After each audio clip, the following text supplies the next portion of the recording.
딱 내 스타일이네 라는 느낌 들었고 그리고 조금 더 읽어보고 이 책을 번역 안 하면 안 된다.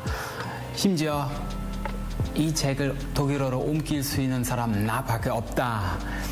겸손하지 않은 그런 확신까지 생겼어요. 그래서 1년 동안 열심히 번역했고 결국은 번역상까지 수상할 수 있었어요. 그래서 한마디로 말하면 정말 행운이 엄청 좋았어요. 저는 이 책이랑 왠지 좋은 인연이 있는 것 같아요.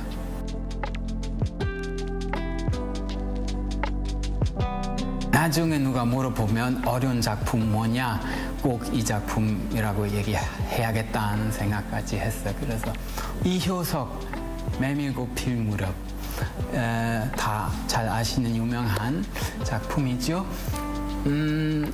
뭐 별것도 아닌데 라고 생각할 수 있지만 그냥 생각보다 까다로운 글입니다. 등장인물의 말투 그리고 그 섬세한 묘사, 특이한 분위기, 특히 마지막 장면에 그 달이 빛내는 밤의 신비한 그 분위기 적당하게 문학적으로 표현하는데 저에게 정말 도전이 됐던 기억이 남았습니다. 이미 언급한 정영문의 바셀린 부다라는 그 장편 소설인데요. 이 작품의 특징은 기존의 서사 패턴을 완전히 파괴하고 줄거리나 인물의 관계나 긴장의 줄과 같은 이런 요소들 다 거의 없다고 할 수 있거든요. 어떻게 보면 독자를 완전히 미치게 할 수 있는, 또 한편으로는 이거 읽고 완전 행복해지는 사람도 있을 수 있는 것 같아요. 제가 한번 이메일 하나 받았는데요. 독일 독자가 저한테 보낸 거였어요. 그분은 암에 걸렸거든요. 이 책을 몇 번이나 읽어서 굉장히 큰 위안을 받았다는 내용이었거든요. 이거 보고 제가 이 번역을 나만을 위한 거 아니었구나 라는 걸 실감했습니다.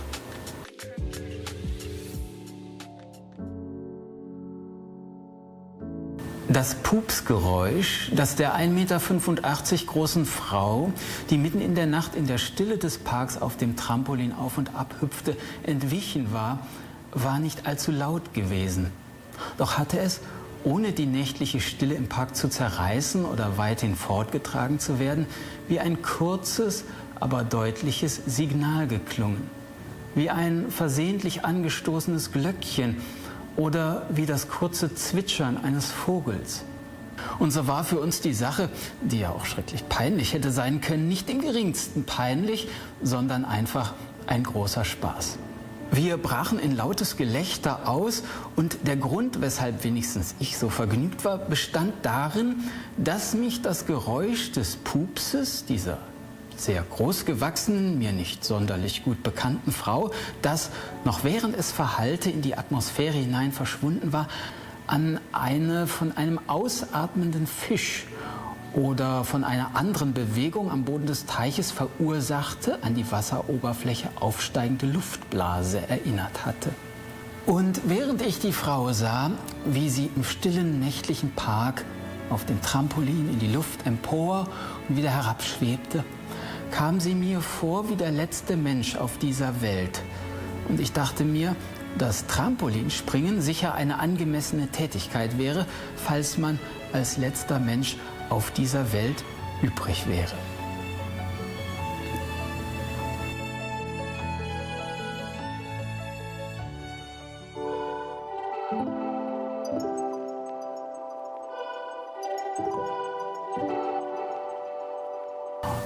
대답하기 좀 어려운 질문인 것 같은데요. 왜냐하면 시대, 장르, 작가, 작품에 따라 매번 다를 수도 있잖아요. 근데 조금 뭐랄까 조심스럽게 대답해 보자면은 한국 문학의 경향 아마 다음과 같은 것인 것 같은데요. 이성보다 감정, 지성보다 직각, 분석보다 종합, 날카로움보다 부드러움, 공격보다 화해. 이렇다고 할 수 있을 것 같아요. 한국어의 다이성인데요.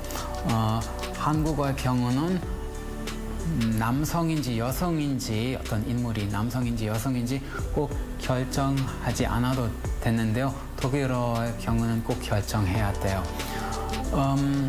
그리고 그 밖에는 뭐 의태어, 의성어, 사투리와 같은 문제도 가끔 생길 수 있죠. 나중에 만약에 기회가 되면 한번 완전 웃기는, 완전 희극적인 작품을 번역할 수 있으면 좋겠어요. 그리고 앞으로도 학생들한테 제가 지금까지 배운 것들 계속 가르쳐 줄 수 있으면 정말 좋겠다고 생각합니다.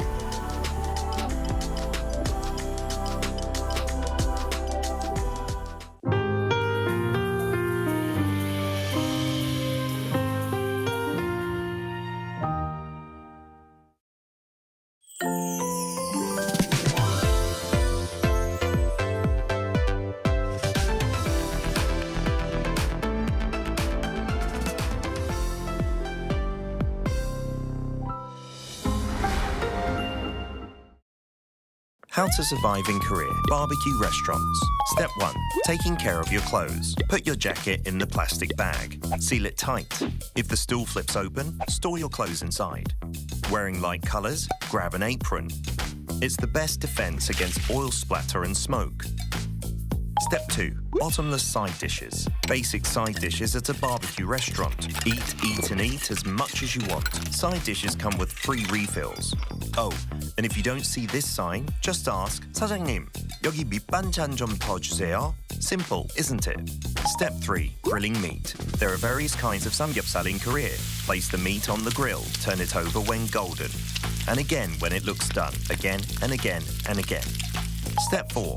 Sam style. You aren't taking bites of sam like a taco, are you?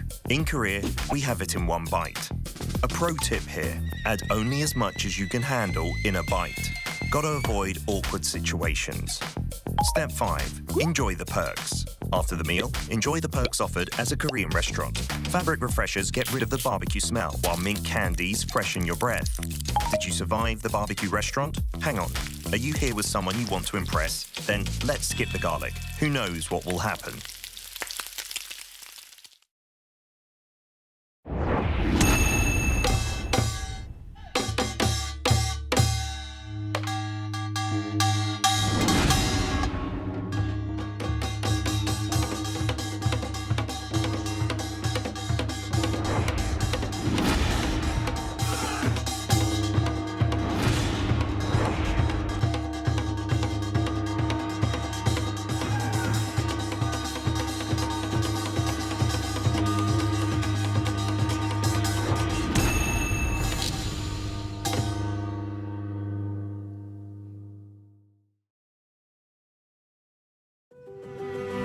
도시는 세계와 연결되어 문화를 창조했고 새로운 것을 받아들였다.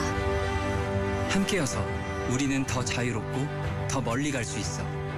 닫힌 문이 아니라 열린 질문으로 나에게 에이펙은 자유, 융합, 국제성, 다양성, 포용, 개발. 신라의 정신이 에이펙 2025로 이어집니다.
and welcome to our morning edition of Arirang News. We begin with these stories making the headlines at this hour. North Korean leader Kim Jong-un has made his diplomatic debut on the multilateral stage at China's military parade in Beijing. He sat down for talks with Russian President Vladimir Putin, who invited him to Russia, and also shook hands with South Korea's National Assembly Speaker and had a brief conversation. And U.S. President Donald Trump responded to the military parade, saying it was a beautiful ceremony and that it was impressive. He added China's Xi Jinping should have mentioned the United States during his speech, saying Washington helped Beijing very much. South Korea's current account surplus in July reached over $10 billion, the highest figure on record for the month of July. This was mainly driven by strong semiconductor exports. We begin in Beijing, where North Korean leader Kim Jong-un has made his debut at a multilateral event. Experts say it signals a sharp change in his approach to diplomacy. He also made time to sit down with Russia's Putin and will likely hold a summit with Xi Jinping before returning to Pyongyang, but a trilateral meeting is unlikely.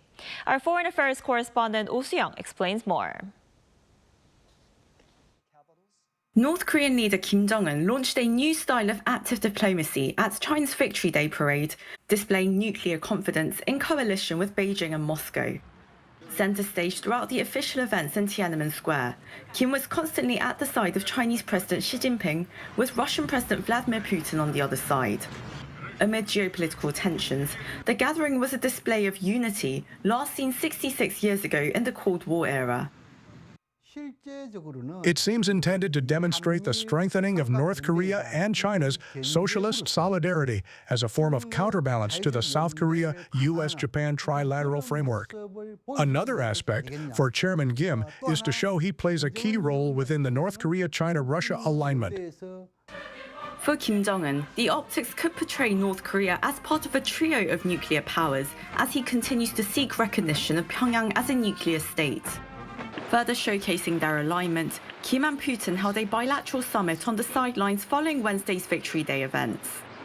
Exchanging warm greetings, they acknowledged the advancement of their relations based on their new mutual defense pact reached last year and the deployment of North Korean troops to aid Russia's war in Ukraine. Since recently, the relations between our countries achieved a special, trusted, allied nature in full correspondence to our new agreement. I want to point out that your soldiers fought courageously and heroically. I would like to note that we will never forget the sacrifices that your armed forces and the families of your servicemen have suffered. If there is any way we can assist Russia, we will certainly do it as a fraternal duty. We will spare no effort in providing help to Russia.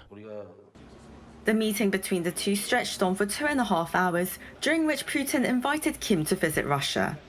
Kim's trip to Beijing also reaffirms the North's relations with China, with a bilateral summit likely to take place. But a formal trilateral summit between Kim, Xi and Putin is highly unlikely in the foreseeable future, according to experts, as the three sides are pursuing different strategic priorities. Before a summit takes place, the agenda, the accompanying officials, and their positions on how the international community will respond must be closely aligned. Yet, their coalition can be likened to being in the same bed with different dreams. Also, there hasn't been enough time for preparations in terms of the agenda and lineup. Kim arrived in Beijing on Tuesday by special train for his first visit in 6 years. The appearance of his daughter drew attention and speculation that Kim is training her in diplomacy as his successor. The occasion marks Kim's first participation in a gathering of dozens of world leaders, a notable departure from the one-on-one summits that have defined his diplomacy so far. Kim also shook hands with South Korea's National Assembly Speaker Won-sik during the parade and held a brief conversation, saying that they were meeting after 7 years since the previous rounds of inter-Korean diplomacy.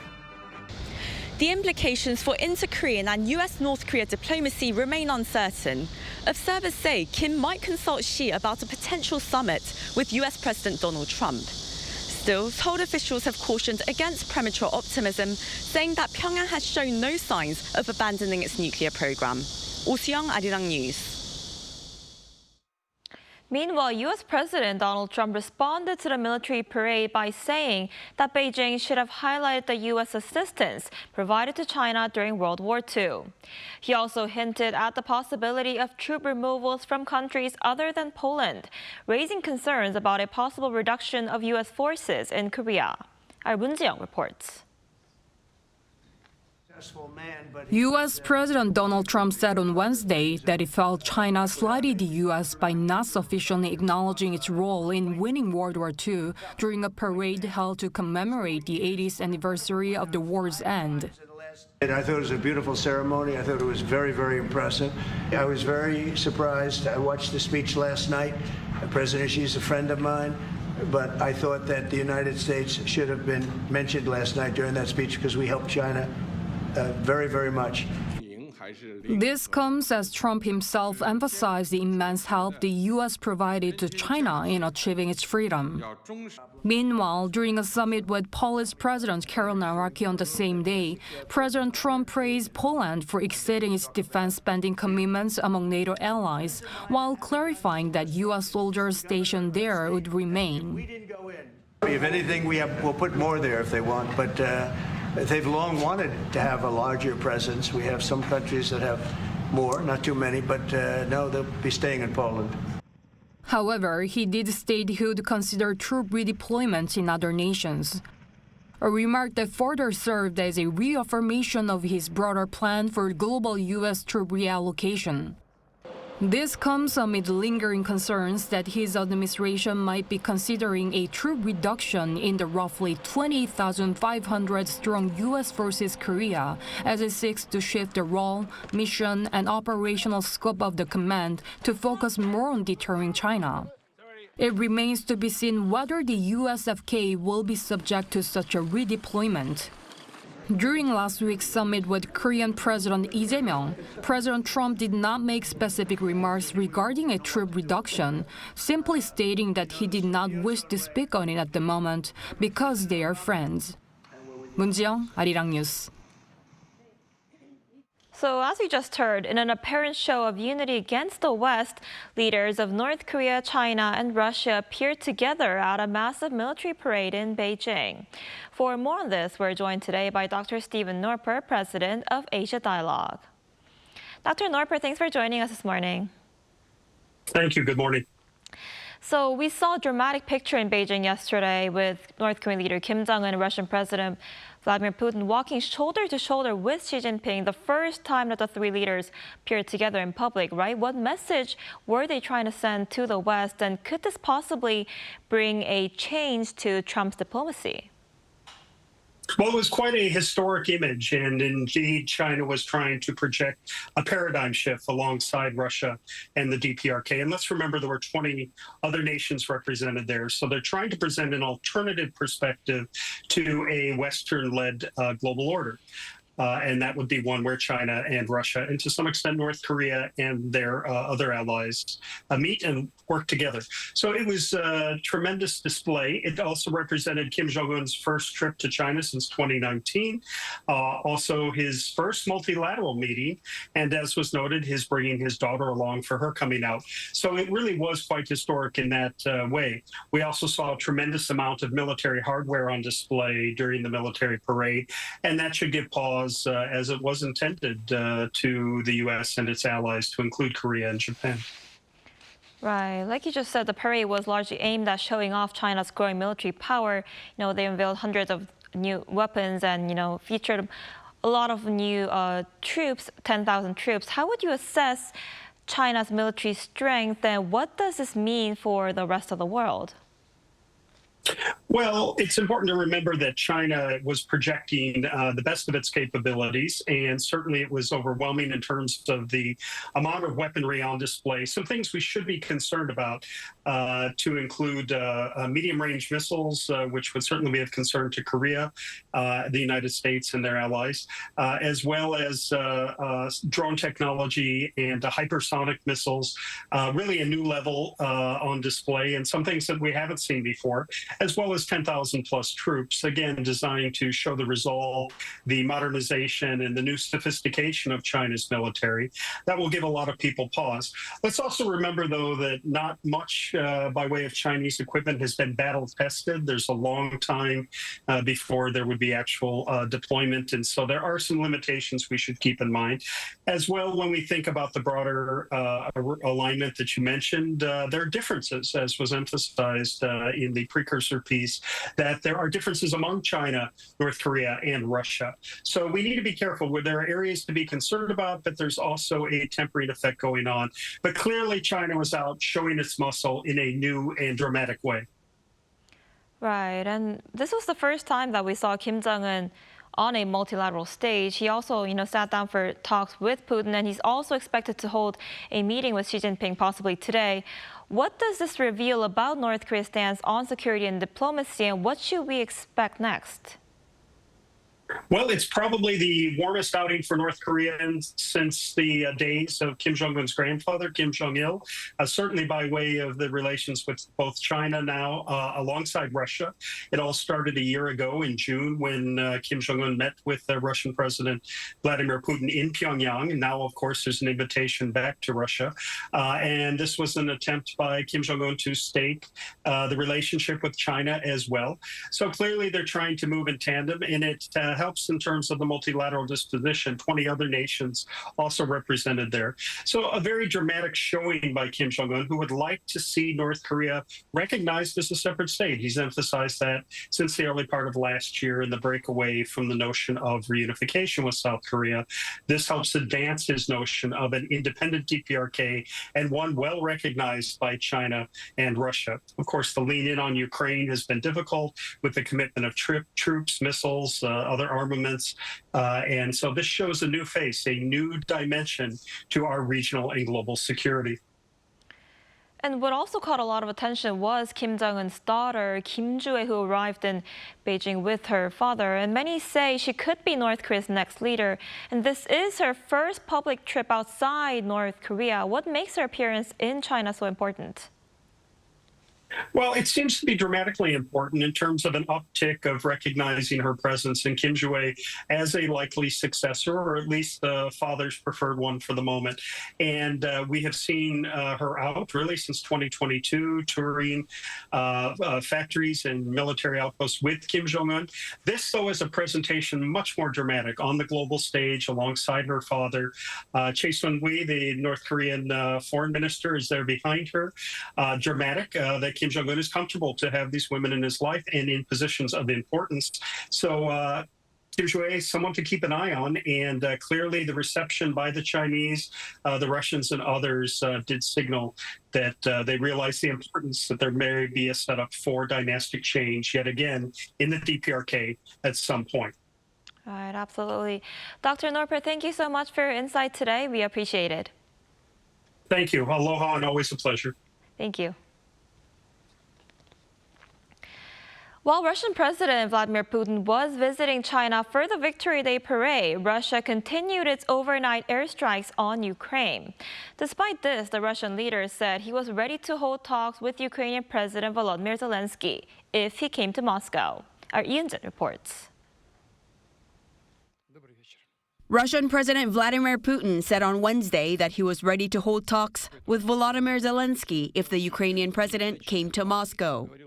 This was revealed during a press conference for Russian media as he wrapped up his trip to China. By the way, U.S. President Donald Trump asked me to hold such a meeting. I said this is possible. At the end of the day, if Zelenskyy is ready, let him come to Moscow, and such a meeting will take place. But he also added that it remained to be seen whether such a meeting with the Ukrainian president was worthwhile, calling it a road to nowhere. Saying that he has never refused such a meeting, Putin reiterated that it would have to be well prepared in advance and that it would have to lead to tangible results. Zelenskyy has been pressing to meet Putin to discuss the terms of a possible deal to end their war, while U.S. President Donald Trump has been trying to broker a peace settlement, calling for the two leaders to meet. However, as Putin attended China's Victory Day parade in Beijing, Russia continued with overnight airstrikes across Ukraine, launching over 500 drones and 24 missiles. Beginning a visit to European allies, President Zelenskyy called for more pressure on Moscow, calling the latest attacks clearly demonstrative Russian strikes, claiming that the aggression is continuing due to the lack of sufficient pressure. Meanwhile, President Trump is expected to speak on the phone with President Zelenskyy on Thursday. This comes after his recent Alaska summit with President Putin on August 15th, which failed to achieve a breakthrough. Trump said that he had, quote, no message to President Putin. Also on Thursday, French President Emmanuel Macron is expected to host a mostly virtual meeting of some 30 countries to discuss security guarantees for Ukraine. They are also expected to denounce Moscow's unwillingness to engage in negotiations. 이은진, Arirang News.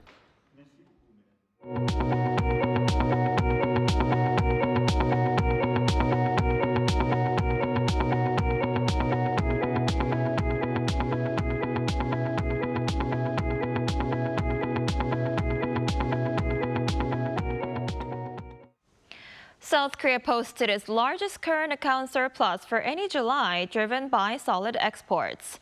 The Bank of Korea said on Thursday that the country's current account surplus reached $10.78 billion in July, extending its streak of surpluses for the 27th consecutive month.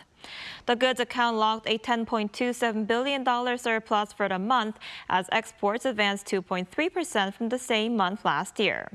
This was mainly driven by semiconductor exports, which surged by more than 30% year-on-year, while those of automobiles also rose more than 6%. And despite the continued impact of U.S. tariffs, South Korean car makers Hyundai Motor and Kia recorded strong performances in the United States for the second consecutive month in August. Hyundai Motor America reported on Wednesday that its total sales in August reached 88,523 vehicles, a 12% increase compared to the same month last year, and an all-time record for August. Retail sales rose 8% to 79,021 compared to the same month in 2024. Kia America also delivered good news with total sales of 83,007, a 10.4% increase over August last year, and also setting a new best-ever monthly record.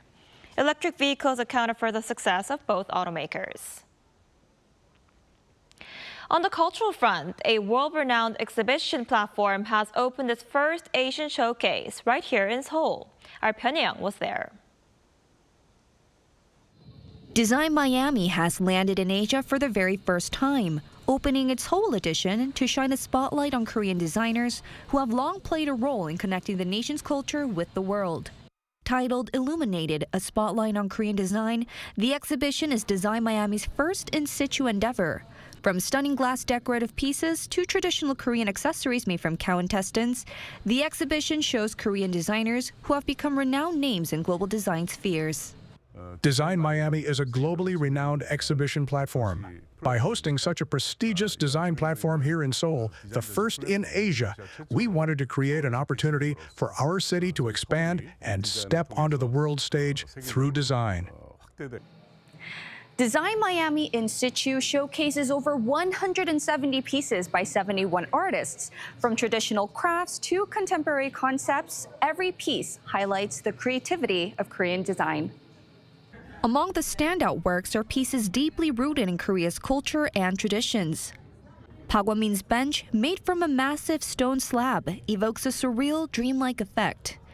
Lee Jong-un reinterprets hanji, traditional Korean paper, by applying it to wooden lattice frames, transforming the technique into a sculptural paper sofa. This particular piece was also a finalist for the prestigious Loewe Foundation Craft Prize. The venue itself adds another layer of meaning. Dongdaemun Design Plaza, or DDP, is a cultural landmark in Seoul and home to many artistic events like Seoul Fashion Week. DDP was designed by the late architect Zaha Hadid, Design Miami's very first designer of the year back in 2005, so the choice of the venue brings Design Miami's story full circle. Korean culture is making waves on the global stage right now. Likewise, through this Design Miami Seoul exhibition, we hope to introduce many people to Korean design and design art. The exhibition is open free of charge, so we encourage the public to come and experience the works of these renowned designers firsthand. Alongside the exhibition, Design Miami also hosted design talks on Tuesday to foster dialogue on Korean design. Design Miami Seoul runs through September 14th, 2025 at Dongdaemun Design Plaza. Haenyeo, Arirang News.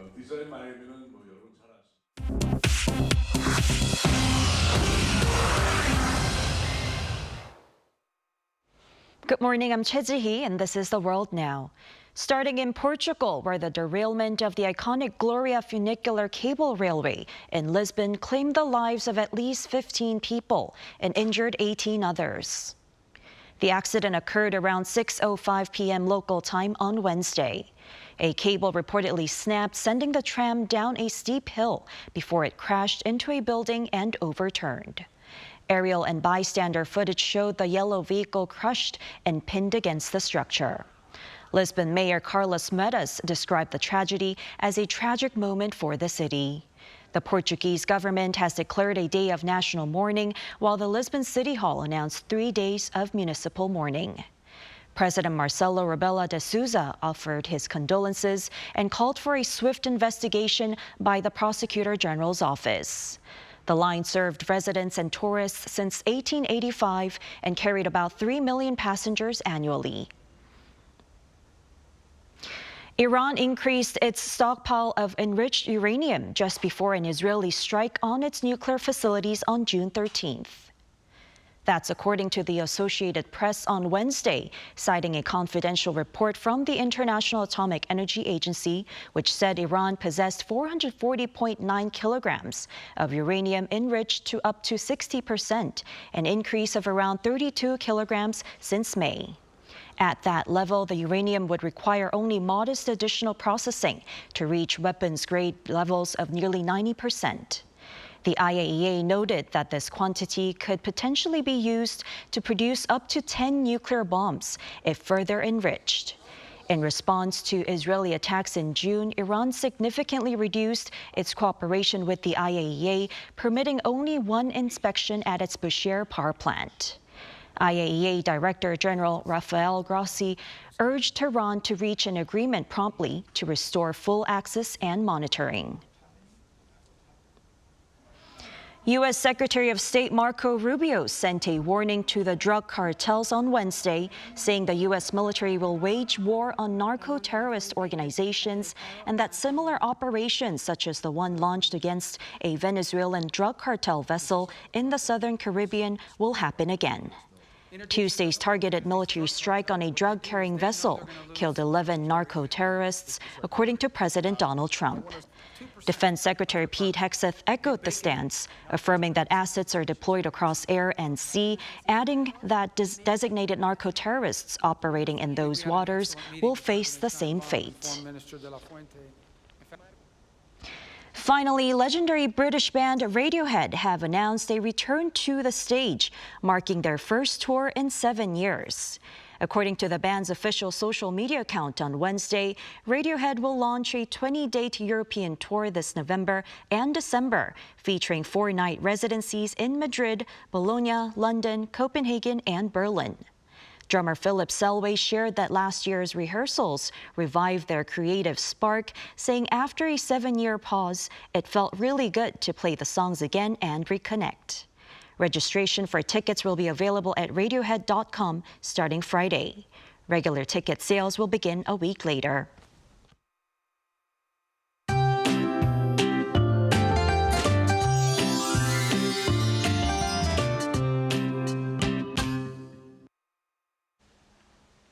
Autumn seems to be trying hard to settle in. More unsettled weather is in the forecast across Korea today. This morning, steady rain is falling across the central region, dropping heavier rain in the parts of capital area and Gangwon-do province. So heavy rain advisories are now in place for parts of Seoul and Gyeonggi-do province. The capital region and parts of the west coast may see up to 60 millimeters of rainfall. Gangwon-do province might get 5 to 40 millimeters. The rest of the country will see 5 to 20. Meanwhile, across the south and Jeju Island, we'll see some passing showers along with thunderstorms and strong winds. At the same time, the heat wave continues in the southern parts of Korea. In Daegu and Busan, we'll be getting up to 31 degrees Celsius, Seoul topping out at 29 degrees. Now, tomorrow, though, we'll climb back up to 33 degrees Celsius. But over the weekend, another round of widespread rain will move in, bringing slightly cooler air to ease the late summer heat.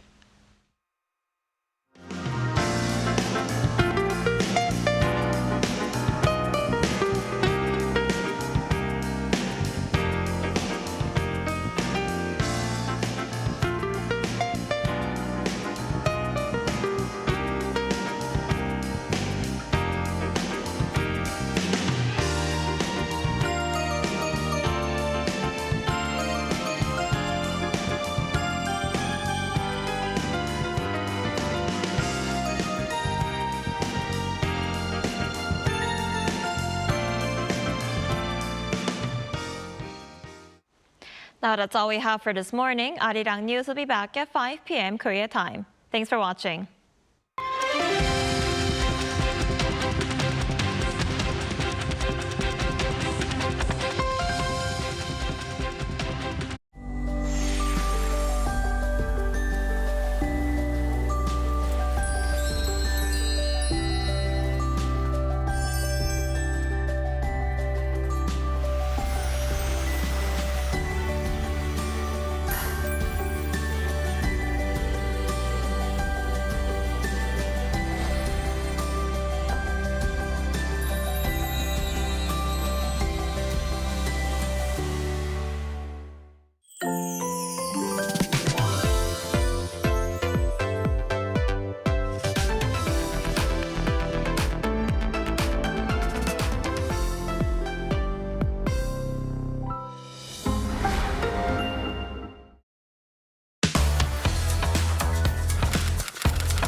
Set the facts straight. Get Korea right.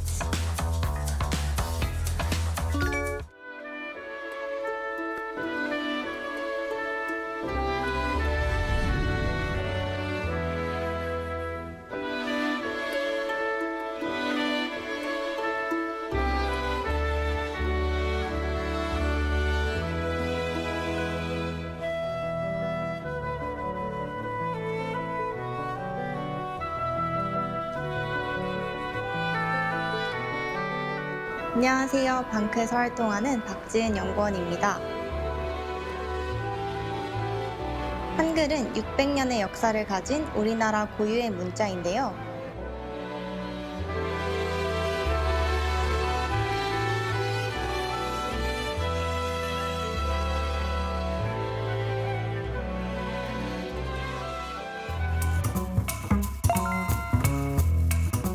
한글에 대해 잘 모르는 분도 많고 또 잘못된 정보를 접한 분도 꽤 있더라고요. 사이버 외교사절 딴 방크의 일원으로서 제가 한글에 대한 올바른 정보를 전달해 드릴게요. 한글은 조선 4대 왕인 세종대왕이 1443년에 창제한 글자예요.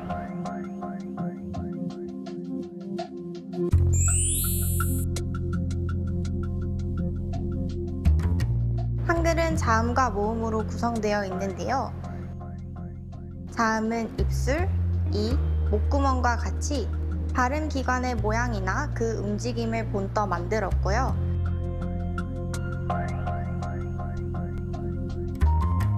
모음은 하늘, 땅, 사람을 본떠 만들었답니다.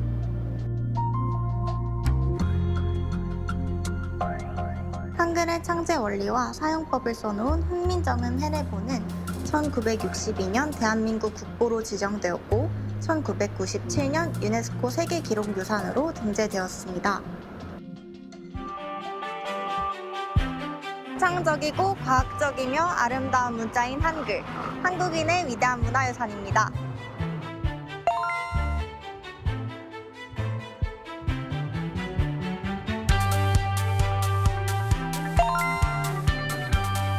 한국 바로 알리기. 여러분도 함께 해주세요.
We're here to bring a new type of news show.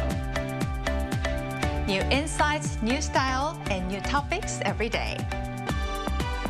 We are News Generation. Bringing news just for you. It's Thursday, September 4th here in Seoul. I'm Lee Soo-jin, and this is News Generation. Joining us today is Yoon Tae-young. Happy Thursday. Happy Thursday. And also Julian's with us. Happy Thursday. Happy Thursday. And both are here to speak on behalf of people in their 20s and 30s. So it's Thursday, which means we're going to begin with our keyword news, where we look at a story that has been gaining traction over the past 24 hours. And today's keyword is bread. The price of bread in South Korea has been climbing, posting an on-year rise in the 6% range for 6 straight months since March. According to data released by Statistics Korea on Wednesday, the bread price index rose 6.5% compared to a year earlier, also marking the steepest jump since July 2023. An official from the agency said that the surge was largely driven by rising costs of key ingredients that started with the cost of flour rising due to the Russia-Ukraine war, along with high labor expenses. So one controversy that has taken social media by storm involves a well-known YouTuber who sold bagels and salt bread for around 990 Korean won, or roughly 71 cents at a pop-up store. So he faced criticism for giving the impression that some bakeries are making excessive profits, with some small business owners saying it could be unfairly portray them as overcharging customers. So Jillian, what are your thoughts on the recent rise in bread prices and this controversy? Yeah, well, there are a lot of factors to consider here. 6.5% is a huge increase in the price of bread, and with everything going up in price, it does make a lot of sense why people are rightfully frustrated with this. Bread is a staple food, and with a lot of us already feeling the pinch when it comes to the high prices we've been experiencing lately, it is important to address this issue. Like you had mentioned, bread prices have increased due to the Russia-Ukraine war, which had disrupted global grain supply chains, as well as driving up flour prices. But as for the YouTuber controversy, I can really do see both sides. Selling bread at a much lower price has definitely made people stop and think about how expensive things have become. But I also do understand the frustration from small bakery owners. Many of them are facing high rent, labor costs, as well as the ingredients cost themselves too. There really isn't a black and white solution here, so there are a lot of things to think about. So 71 cents does sound really cheap. Do you know how much prices of salt bread, for example, are? Salt bread in Korea costs, I would say, approximately 2,000 to 3,000 won. Right, so around, so it's around like $2, a little over $2 at the very least. So it is a big difference. Like Exactly. he was Sometimes it costs near 4,000 won, so it really depends. Right, like especially in department stores or like very famous ones, right? So what are your thoughts on this? Well, first of all, I'm a huge fan of breads. I'm a bread lover. I often eat it as a meal substitute, so this news really caught my eye. And in Korea these days, rice is still the staple, but bread has become such a big part of daily diets that you could almost call it a second staple, I guess. And that's why price hikes feel so personal, and you can skip luxuries when times are tough, but you can't really avoid essentials like rice or bread.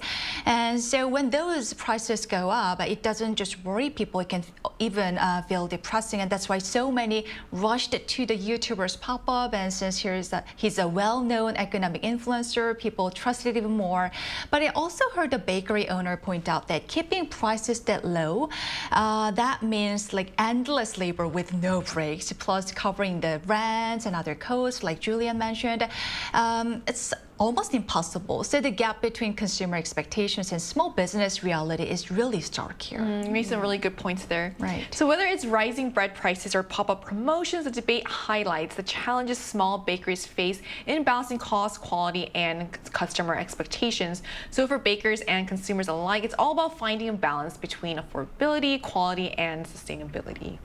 And that concludes our keyword news for this Thursday. And as we make our way towards the end of the work week, we're taking a closer look at a part of Korea's food industry that's capturing attention around the world. Let's take a look at the screen to learn more. It seems like anything Korean is capturing the world's attention right now, from K-pop and K-drama to K-beauty. While Korean food like ramyeon has been popular for some time, one area that's truly leading current global trends is snacks. Korean snacks are not only known for their bold, eye-catching packaging, but also for their creative and irresistible flavors, ranging from sweet and salty to spicy and savory. Today on News Generation, we're taking a closer look at the rise of K-snacks, what's fueling their global popularity, which products are standing out, and of course, we'll share some of our personal favorite treats. As we just saw in the video, Korean snacks are capturing taste buds around the world with their bold flavors, fun packaging, and innovative twists on classic treats. So it's time to shine a spotlight on the next big thing in K-culture, which is none other than Korean snacks. So Taeyong, how big is their popularity right now? Well, thanks to the Korean wave, Korean snacks are also enjoying huge global popularity these days, and they combine familiar yet unique flavors, fun textures, and eye-catching packaging that blends tradition with modern trends. And if you look at this graph on the screen, exports of Korean snacks rose from about $630 million in 2021 to $622 million in 2022. But the real jump came afterward, $656 million in 2023, and for the first time, over $770 million in 2024 last year. And that's a year-on-year growth of 17.4%. And what's striking here is the steep climb in the last 2 years, and it shows that Korean snacks are no longer just a passing fad. They've entered a stable and accelerating growth phase in the global market. That's really interesting. So like you said, what's especially interesting for me was that the sharp rise really began in 2023. Right. That's where we can kind of see that that's when exports started to climb much faster than before, suggesting that's kind of a turning point where Korean snacks shifted from, like you said, steady growth to a real boom in global demand. So that makes me wonder, like, what do you think has driven this rise in global interest? Like, what factors have made Korean snacks so appealing internationally, Julian? Yeah, well, there's a whole plethora of reasons why Korean snacks have been so appealing internationally. For starters, the steady popularity of K-content, K-pop over the past few years appears to have really boosted the popularity of Korean snacks abroad as well. For example, the ramyeon that the three main characters in K-pop Demon Hunters have become so popular that a Korean band has released the K-pop Demon Hunters ramyeon version as well. In addition to official content, the popularity has spread amongst millennials and Gen Zers through social media as well as short-form content. Furthermore, thanks to the strict quality control systems, Korean snacks are also really gaining consumer trust through high standards of quality and hygiene as well. Do you know anything that's different about these like ramen, especially like K-pop Demon Hunters ramen? I'm not exactly sure because I personally haven't tried it, but as far as I know, I think the packaging is different. So what you see in the movie is just they have the character's name and the colors and everything. Oh, there's one for each character basically? Yes, Oh, like the three. It's really eye-catching, right? Yeah. Oh, that's really cute. So there's definitely a growing demand for Korean snacks thanks to the influence of K-pop idols, the power of social media, and the way global fans are constantly sharing their favorite finds online. So this mix of culture influence and digital buzz has helped Korean snacks stand out far beyond Asia. But what about our audience? So to find more about what our viewers think, we asked on the Arirang News YouTube channel, why do you like Korean snacks? And here's what our viewers said. So the majority, 64%, pointed to the wide variety of flavors and options available. And 14% credited the global influence of the Korean wave, while 12% said they prefer them for their better nutritional value. Meanwhile, 10% highlight the overall high quality of the products. So there really are a plethora of Korean snacks that have gone viral across social media platforms, from TikTok challenges to Instagram Reels. Seyoung, could you highlight some of the standout snacks that have captured the attention of global audiences? Yeah, sure.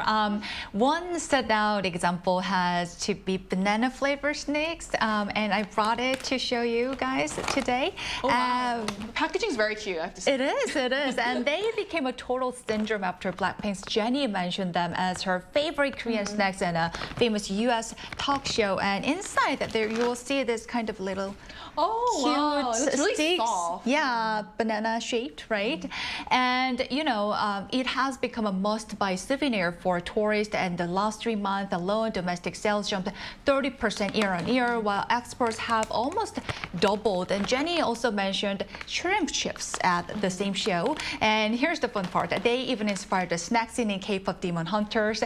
And a special K-pop Demon Hunters collaboration version of shrimp chips is set to launch soon. And earlier, Julian talked about the ramyeon collaboration with K-pop Demon Hunters. And I think this shrimp chip crossover will be just as huge. And what I really love about this is that both banana flavored snacks and shrimp chips are long-standing classics in Korea. So they've been around for decades, loved by generations. And to see them now going viral globally really feels very exciting and special, personally. Yeah. Yes. So we've seen K-pop idols influence trends before. For example, Blackpink's Lisa's Labubu's, and they also mentioned Blackpink's Jennie. So are there any other snacks that have become popular because of celebrities or K-pop idols? There's a lot, but there is a popular ramyeon flavored snack that is said to be a favorite of Rosé from Blackpink. It's a snack version instant ramen featured right here. It looks like this, the packaging looks like this, and the inside chip kind of looks like a crushed up ramyeon right here. But yeah, it's a snack version of the instant ramyeon featuring the spiciness and umami flavor of ramyeon seasoning. Also, they have the combination of tteokbokki, which is a Korean spicy rice cake. It's also a very popular snack here in Korea. And this snack right here, this chip right here, perfectly represents the essence of overseas trends known as spicy, a portmanteau of the words sweet and spicy. Seaweed is also considered to be called the black semiconductor, including both the seasoned seaweed as well as just seaweed snacks in general. It's also gaining popularity abroad as a healthy snack. Traditional snacks like yakgwa and yugwa are also gaining popularity too.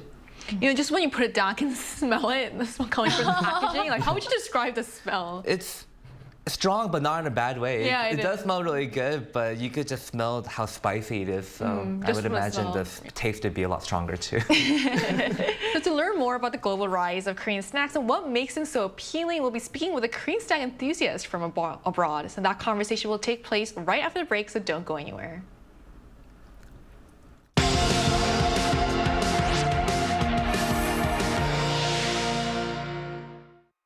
NewsGen wants to hear from you. Go to YouTube and search our channel Arirang News. Click Community and leave a comment down below. Make a new type of news with us. Joining us today is Shaba, a millennial from Hungary and a fan of all things K-snack. So hi Shaba, thank you so much for connecting with us today. Hi, it's very nice to meet you. Thank you for calling me. So which Korean snacks are currently popular in Hungary, and what do you think is driving their popularity? I asked around a little bit, and as far as I know, first of all, it's the coated almonds with different flavors from mainly the Puff company, but others as well. Also the coated or fried seaweed chips, the pepper sticks, and the seokang, the shrimp crackers. I think they're popular, of course, because they taste good, but I think the bigger question is why people are more inclined to try these snacks. Because whenever people come across different countries' foods, snacks, or just random products, the question is, are they going to trust this product enough to give it a try?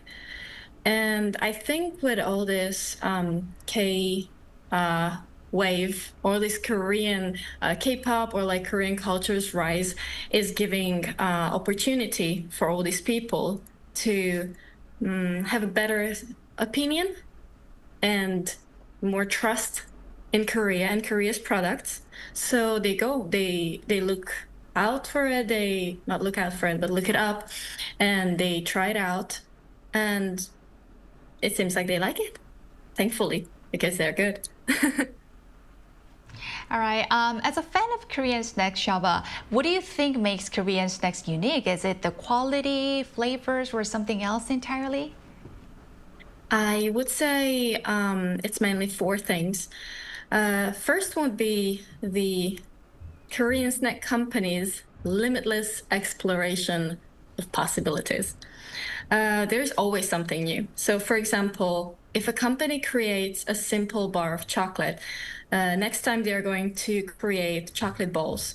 They are then going to create jelly, or like gummies, with the same chocolate flavor, or then they are going to invent something new, chocolate-coated corn puffs. So whenever they make a product, that product is not the only end goal. The second would be they're very quick to follow trends. I think we all remember the Dubai chocolate trend, or the popularity of it, and suddenly all these companies and products just popped up out of nowhere, selling us different versions of this Dubai chocolate or flavoring. Third one would be not just basic flavors, but also the possibility of really new and interesting, sometimes weird textures or flavors. For example, a couple years ago, there was this onion flavored cereal, and everybody was shocked, but hey, they tried it and some people actually liked it. So now they know there is something in weird innovations too. And the fourth one, and I think one of the biggest reasons nowadays, would be that many companies are solving this nutrition-related problems. Because especially in Korea, people care a lot about their health, and they don't really want to feel guilty about having a chips here or there. So all these protein or fiber-filled snacks and even drinks, they're coming out, so you can still keep your snacks in and calories out, and value of these all nutritional components are just making the product's value go up as well. Great. Just to wrap things up, if you could recommend a Korean snack to our viewers, which one would it be? And if there's any new flavors that you'd love to see in the future, please feel free to mention as well. I highly recommend the cuttlefish snack from Nongshim. It's a yellow and pink, just simple fried snack. I think it's amazing. And I would say that sour cream and chives flavoring would be amazing to see in Korea. I know it's a pretty European thing to say, but I think a lot of people would like it. I think that sounds really good. I'll be first in line to buy a bag if it ever comes out. And also, thank you so much for sharing your insight with us today. Thank you so much. Thank you. So we've just heard the perspective of someone from a different country who shared why Korean snacks are so appealing for her and what new types she hopes to see in the future. We've also explored the wide variety of popular Korean snacks, from banana-flavored treats to ramyeon-inspired ones that we just saw. So altogether, these products span an incredible range of tastes: sweet, salty, spicy, and even the unique spicy-sweet combinations that really set them apart. But it doesn't just stop at export. So I've heard that Korean companies are going beyond simply shipping products abroad and are actually localizing their snacks to suit different markets. So Haenyeo, could you tell us more about how this works? Yes, what's really impressive is that these Korean snack makers aren't just exporting products as they are, but they are actually localizing them to fit different food cultures. For example, in Russia, since tea and fruit jams are very popular there, it's almost part of daily life there, and you'll find cherry, raspberry, and even blackcurrant choco pies flavors you can't really find in Korea, and I'm very jealous. They've become known as the perfect snack to enjoy with tea.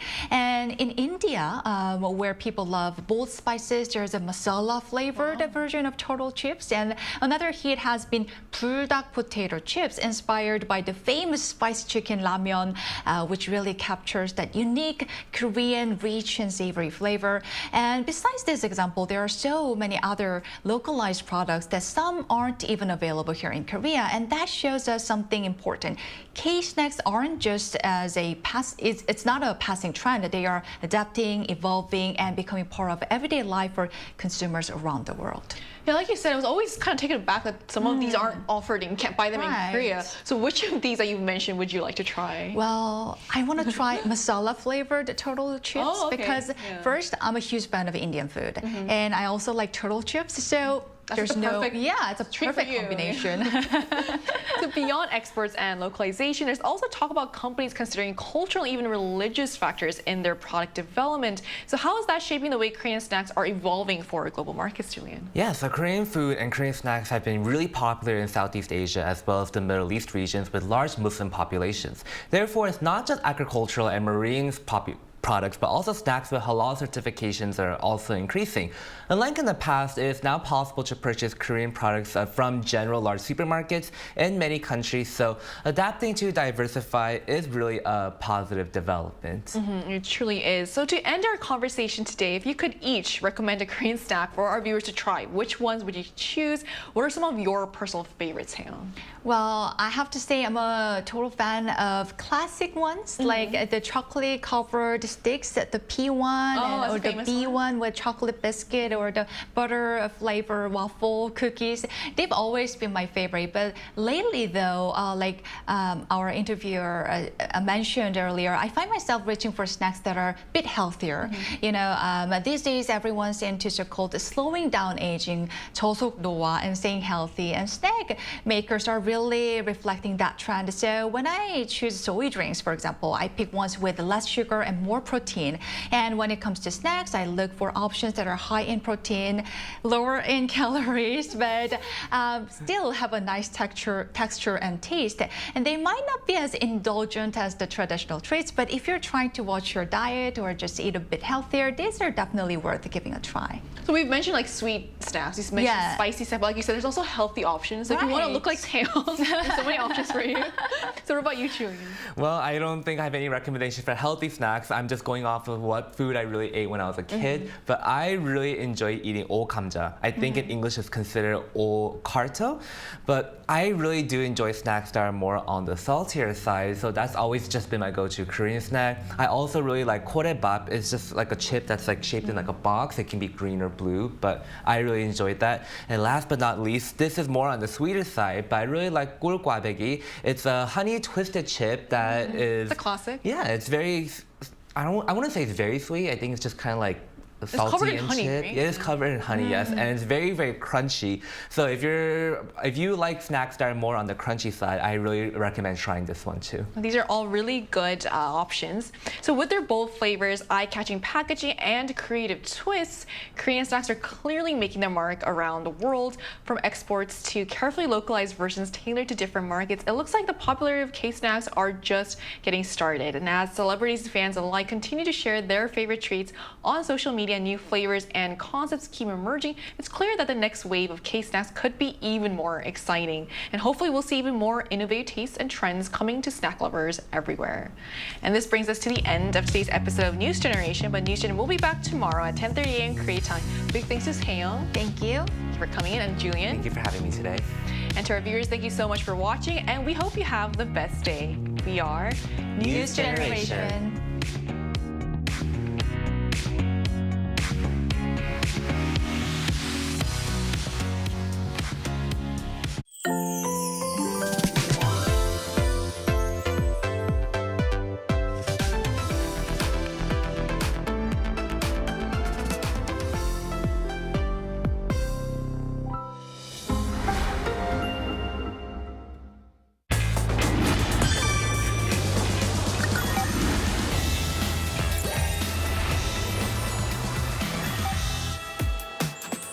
A country where traditional and modern cultures coexist. Where you can explore spectacular landscapes and nature. Savor the delights of traveling at every turn. Where? Korea, of course. There are some must-visit places in Korea. Ones that appear in every tour guidebook: Hangang River, Gyeongbokgung Palace from the Joseon Dynasty, and Yes, these are essentials, but I want to go somewhere a little different. I don't have to follow the guidebook. For example, filming locations for K-pop music videos or K-dramas and movies. traveling is all about taking it slow. A long walk at your own pace, or even zoning out somewhere quiet. Doesn't it sound relaxing? You travel for the experience, trying something new in a foreign place, de-stressing and making lifetime memories, taking tons of pictures along the way. 70% of the Korean territory is mountainous. Naturally, hiking is a very popular pastime in Korea. Not your kind of activity? Trust me, the view will make the effort worth it. Just catch your breath by the cold stream in the valley. Korea is surrounded by the sea on three sides. From the beach, you can enjoy a wide open view as well as various water activities. But the riverside is great too. There's plenty to see and do. If you're in Korea, you can't miss the night view full of dazzling lights. Yes, even the same place can have a totally different vibe at night. Want to make unforgettable memories? How about traveling to all corners of Korea? Join us next time to explore more about Korean culture.